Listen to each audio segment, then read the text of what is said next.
So this top 50 list is everything that he released in his lifetime on album.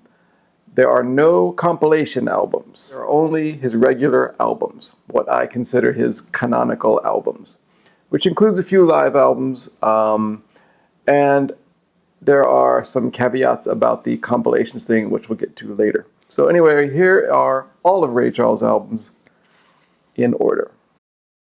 Number 50 is the Christmas album, Spirit of Christmas.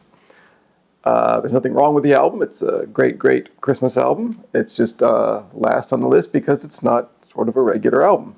It came out in 1985 on Columbia Records when he was doing his country stint at Columbia Records. You could listen to this any time of year. It doesn't matter. But it's a Christmas album, so it's a little bit different than the rest of the albums. It has what may be my favorite Ray Charles cover. This is just such a ridiculous, look at this. Ridiculous, ridiculous picture. Standing in the sleigh.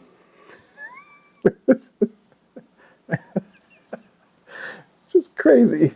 Just crazy. Anyway, it's got the title song, The Spirit of Christmas, as well as Little Drummer Boy, What Child Is This, Santa Claus Is Coming to Town, classics like that. It had another cover. This is the cover I like.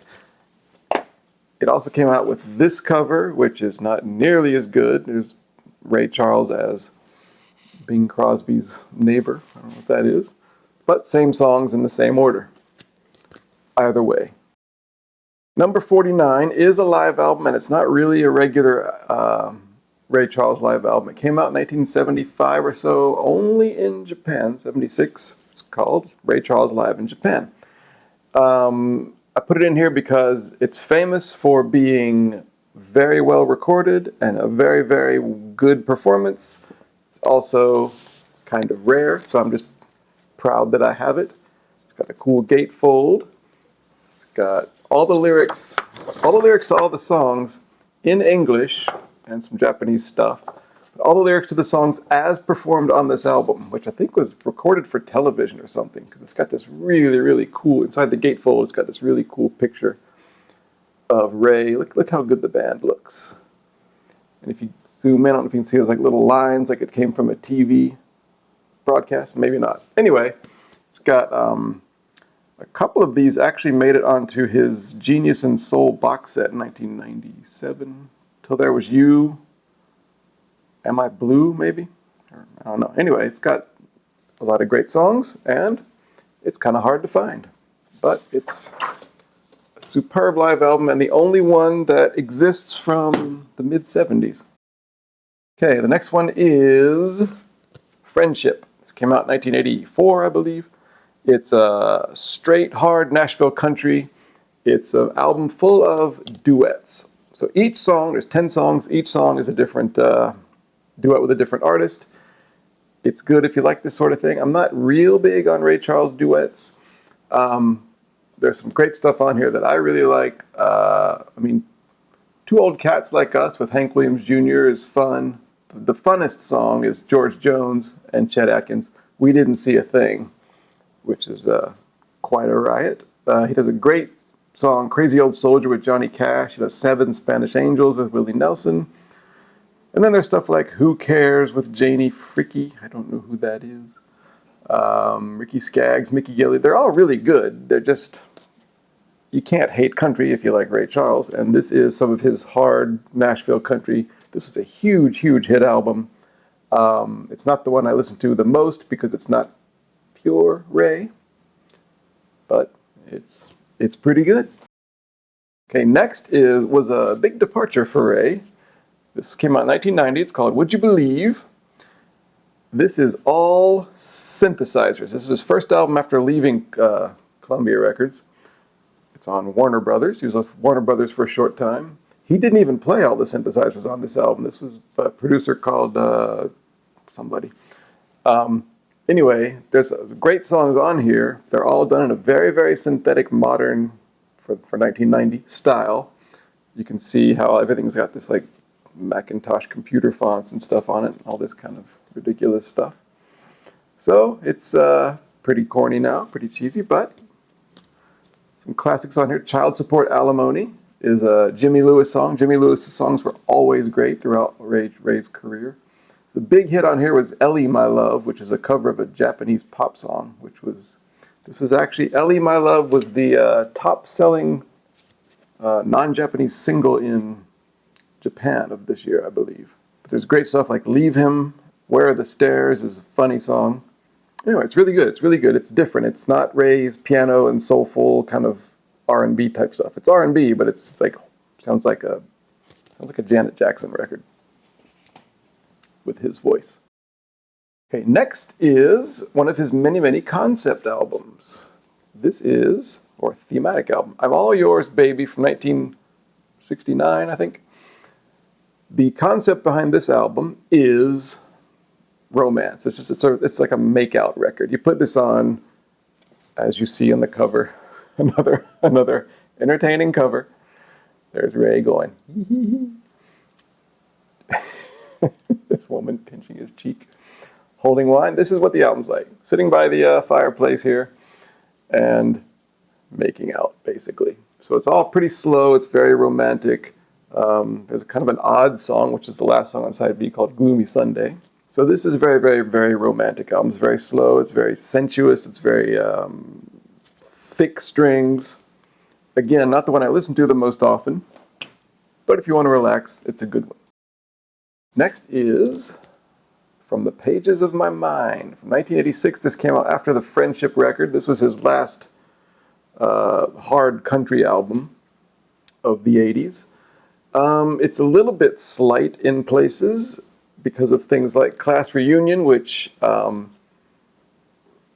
everything Ray did sounds good because of his voice. His voice always sounded good, but the song itself is not real deep. It's interesting, though. It's interesting. One of the more interesting albums of the songs of the mid-'80s.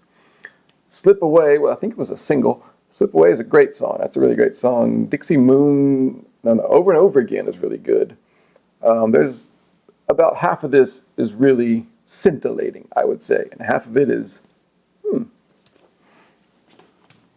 I believe that's also the final Ray Charles album that was available on an 8-track tape from Columbia House Record Club.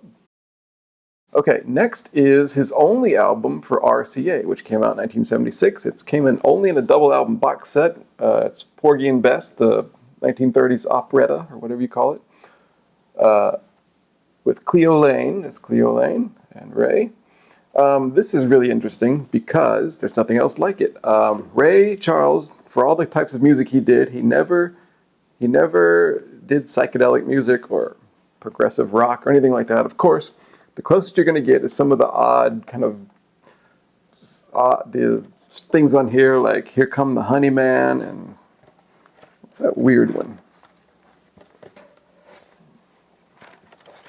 Hold on a second. What's that weird song? It's got this cool booklet with it. Here Come the Honey Man. Oh, Buzzard Song. Buzzard Song. It's not psychedelic, but it's very odd. Anyway, this is famous. A lot of people really like this because it's a good version of Porgy and Bess. A lot of people have done Porgy and Bess. And it's the only one that Ray did on RCA. It's really good. It's really interesting if you like Cleo Lane, too. Speaking of Cleo Lane and duets and a project together, this is Ray Charles and Betty Carter. Guess who's on this album? So this is actually double... the artist credit is double credited here. Ray Charles and Betty Carter, they have equal billing. This is another concept album. This is about a new relationship, basically. So the album there's 6 songs, or 12 songs. It tells the story of a couple meeting, kind of flirting, wondering if they should get together, wonder if they shouldn't, blah, blah, blah, blah, blah, blah. Towards the end, they finally do. So a lot of the album is playful, and then towards the end, it gets more romantic and serious. And then the final song is they're happy in love, and they're enjoying their relationship, and they're skipping around town, etc. This has a really famous version of Baby It's Cold Outside, which everybody did. This is a good, really, really fun duet with Ray and Betty. Again, I'm not a huge duets fan, but it's a very entertaining album. Okay, next one. I'm not quite sure the title of this album. I think it's called, where is it? Listen.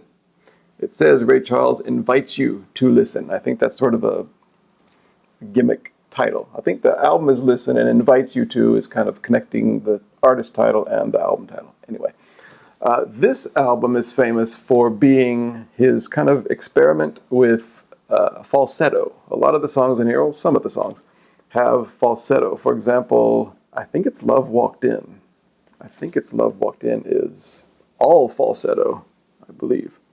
This also has a version of Yesterday by the Beatles. Ray did, I think, 5 Beatles songs in his career. This is one of them. Not done falsetto, I believe. So this is really good. It's kind of slow because falsetto is very, but it's really good. Came out in 1967. He was doing a lot of kind of different experiments and things in 1967, or the late 60s.